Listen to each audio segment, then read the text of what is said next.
देखो जी, इसमें टॉपिक है फाइनेंशियल मार्केट। फाइनेंशियल का मतलब होता है related to money, related to money. और मार्केट का मतलब होता है at a place at which buyer and seller to meet their needs. Market क्या होता है? एक प्लेस है। क्या है? प्लेस है, सिस्टम है, जिससे बायर और सेलर दो लोग जो है आपस में मिलते हैं, उसे हम क्या कहते हैं? मार्केट। मार्केट या फाइनेंशियल मार्केट का जो फंक्शन है उसमें सबसे पहला फंक्शन है सरप्लस हैंड से नीडी हैंड तक पैसा पहुंचाना। सरप्लस हैंड से पैसा लेना और नीडी हैंड तक पैसा पहुंचाना। फाइनेंशियल मार्केट दो लोगों के लिए बहुत उपयोगी है। एक जिन पे पैसा बहुत ज्यादा है, जिसे हम इन्वेस्टर कहते हैं। ये इन्वेस्टर्स को अपॉर्चुनिटी देता है डिफरेंट टाइप ऑफ इन्वेस्टमेंट की। और नीडी हैंड जो बॉरोवर है, जिन्हें पैसा चाहिए, उनके लिए डिफरेंट सोर्स प्रोवाइड कराता है कि वो किस तरह से उधार ले सकते हैं। तो सरप्लस हैंड में जिनके पास पैसा बहुत अधिक है और नीडी हैंड जिनके पास पैसा कम है, तो ये मोबिलाइज करता है फंड को, चैनलाइज करता है फंड को। मोबिलाइज का मतलब ट्रांसफर, शिफ्टिंग करता है, ठीक है। और ये किसी भी इकोनॉमी का बैरोमीटर है। बैरोमीटर का मतलब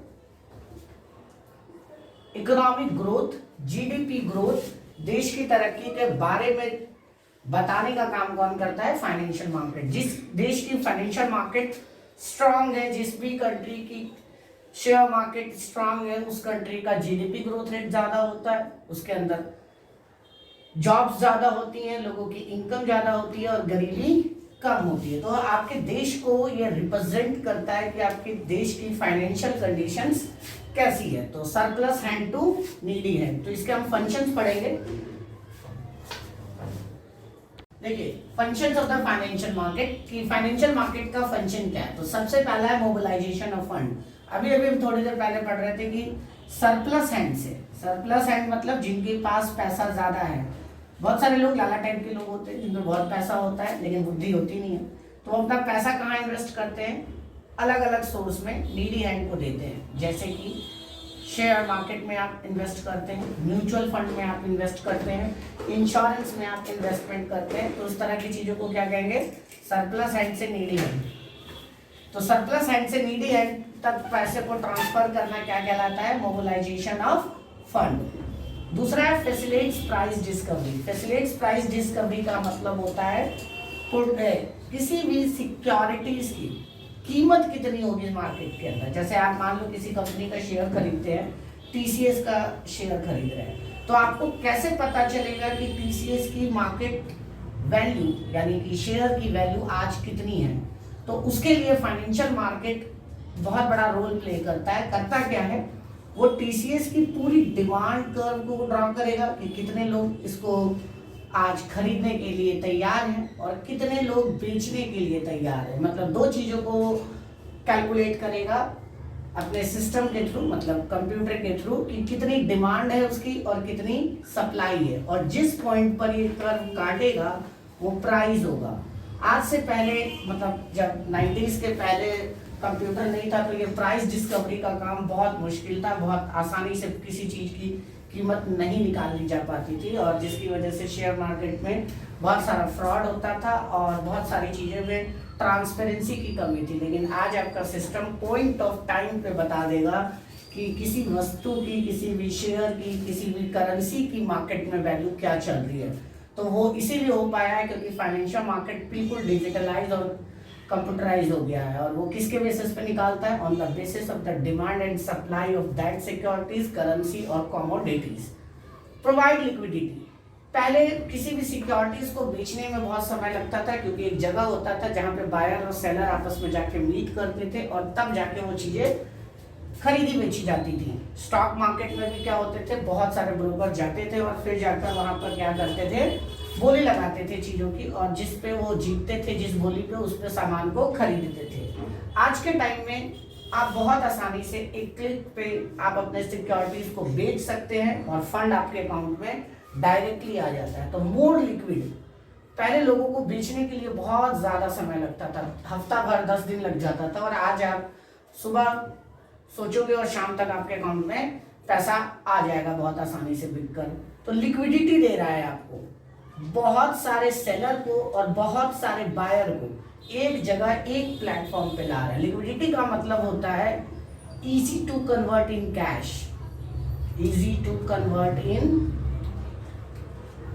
कैश। पहले सिक्योरिटीज को कन्वर्ट करना कैश में बहुत मुश्किल था, मुश्किल इन द सेंस कि हफ्ता दिन 10 दिन लगता था, लेकिन अब सिक्योरिटीज को कन्वर्ट करना बहुत आसान है। बहुत आसानी से आप किसी भी बैंक में गिरवी रख के लोन ले सकते हैं और इसके अलावा आप बहुत आसानी से उसे बेच भी सकते हैं।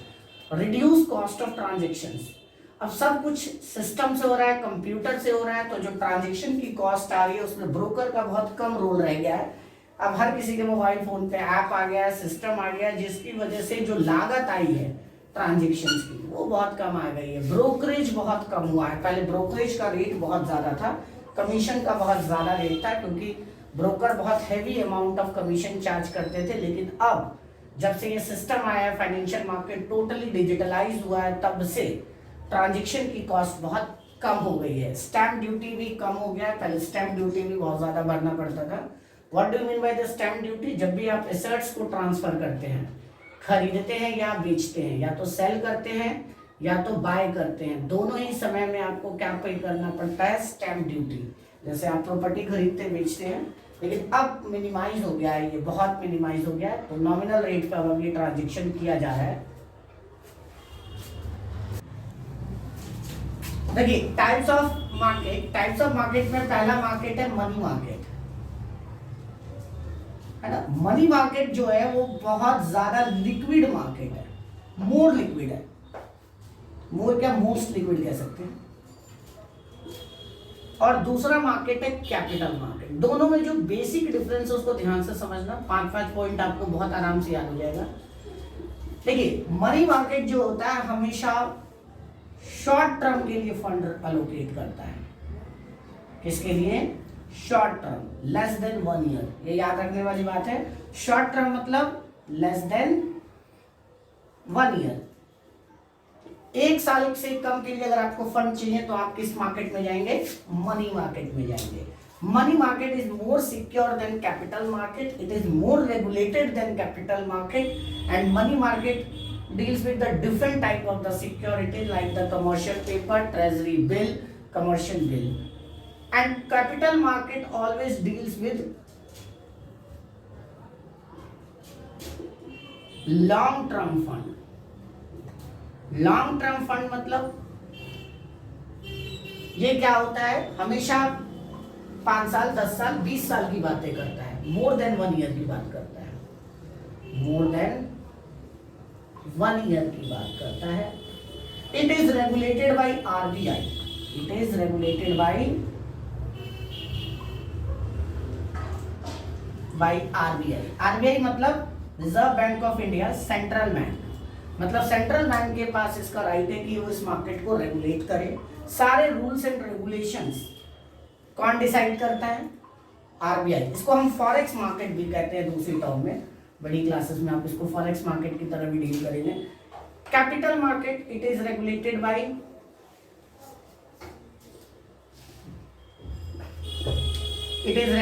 By SEBI, security exchange board of India, security exchange board of India. ये क्या है? मोर लिक्विड है। मोर लिक्विड मतलब इसमें तरलता ज्यादा है, इसको आप बहुत इजीली अपनी सिक्योरिटीज को इसमें बेच सकते हैं। ये लेस लिक्विड, वैसे ये भी लिक्विड है लेकिन मनी मार्केट से कम लिक्विड है, less liquid than money market. तो ये 2-3 बेसिक फीचर्स है इसके। सबसे पहला, ये शॉर्ट टर्म में डील करता है, ये क्या करता है? लॉन्ग टर्म फंड के लिए डील करता है। इसमें क्या है? It is regulated by RBI, it is regulated by SEBI, it more liquid, less liquid, more secure. ये ज्यादा सेफ है, सिक्योर है, ये इस कम सिक्योर है, इसमें फ्रॉड बहुत होते हैं, लेस सिक्योर। क्लियर? इसके अलावा इसकी सिक्योरिटीज मनी मार्केट में किन किन चीजों में डील करते हैं?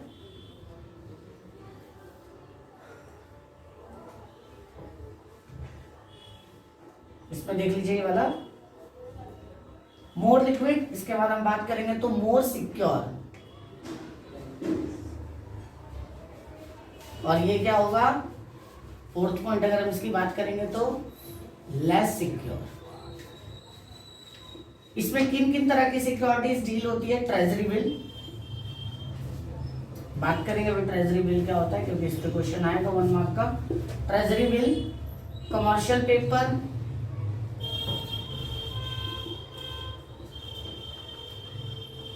और इसके अंदर क्या बात करेंगे हम, इसमें आएगा आपका शेयर, डिबेंचर, और ये हमेशा लॉन्ग टर्म में डील करता है। तो फिर से एक बार बात कर लेते हैं टाइप्स ऑफ मार्केट में। One is money market and another is capital market. Money market का जो सबसे बड़ा फीचर है, money market always deals with the short term period. Short term period मतलब लेस देन 1 ईयर, और capital market always deal with the long term fund, और long term time period मतलब more than 1 year. It is regulated by the RBI. RBI is the central bank of the India, which control the whole money market, and all the rules and regulation of the money market decided by the RBI. It is regulated by the SEBI, and all the rules and regulations of the capital market decided by the SEBI and controlled by the SEBI. It is more liquid market. इसमें बहुत जल्दी आप अपने securities को बेच के cash में convert कर सकते हैं, और ये क्या होता है, लेस लिक्विड मार्केट है as comparison to money market. Money market की तुलना में ये कम है, लेकिन ऐसा नहीं है कि ये लिक्विड नहीं है, ये भी है liquid. It is more secure market, it is less secure market. इसका टाइम पीरियड ज्यादा है कैपिटल मार्केट की तुलना में। कैपिटल मार्केट कुछ समय के लिए खुलता है और बंद हो जाता है, लेकिन मनी मार्केट का जो टाइम पीरियड है वो ज्यादा है। हाल फिलहाल अभी आरबीआई ने इसकी टाइम पीरियड को भी बढ़ाया है। इसमें डील होता है ट्रेजरी बिल में, कमर्शियल पेपर में। इसमें डील होता है शेयर, डिवेंचर, और शेयर्स के भी डिफरेंट टाइप से, डिवेंचर्स के भी डिफरेंट टाइप है। चलिए अब हम बात करेंगे, हो गया शुरू, कैपिटल मार्केट। कैपिटल मार्केट को हम फर्दर 2 हिस्सों में बांटते हैं। वन इज प्राइमरी मार्केट और अनदर इज सेकेंडरी मार्केट। जब कंपनी अपने शेयर्स को पहली बार इशू करती है, फर्स्ट इशू करती है, that is called IPO, initial public offering. Public offering, तो उसको हम कहते हैं प्राइमरी मार्केट। यहाँ पे जो सिक्योरिटीज होता है एकदम नया होता है। जैसे अभी कुछ दिनों पहले एलआईसी ने अपना शेयर इशू किया पहली बार, उसे हम क्या कहते हैं, प्राइमरी मार्केट। सेकेंडरी मार्केट में क्या होता है, जिसने पहले शेयर खरीद लिया वो आपस में सेल एंड परचेज करते हैं। क्या होता है इसमें, क्या होगा, पुराने शेयर्स बिकते हैं। पहली बार जिसने खरीदा, अब मान लो उसे फंड की जरूरत है बाद में कुछ समय बाद, तो वो क्या करेगा, फिर से किसी दूसरे व्यक्ति को बेचेगा। तो एक इन्वेस्टर पहले से था और उसके पास पहले से एलआईसी का शेयर था, लेकिन अब उसे फंड की जरूरत है, अब उसने बी को बेचा। तो जिस मार्केट में उसे वो बेचेगा वो कौन सा मार्केट होगा, सेकेंडरी मार्केट। सेकेंडरी मार्केट का जो प्राइस होता है वो डिसाइड होता है फाइनेंशियल मार्केट के थ्रू, डिमांड एंड सप्लाई के थ्रू। और इसके अंदर जो डिसाइड होता है वो कंपनी डिसाइड करती है कि कंपनी कितने में अपने शेयर को इशू करेगी। तो प्राइमरी मार्केट में सिक्योरिटीज का जो प्राइस होता है वो डिसाइड कौन करता है, कंपनी। और सेकेंडरी मार्केट में किससे डिसाइड होता है, demand and supply of the product.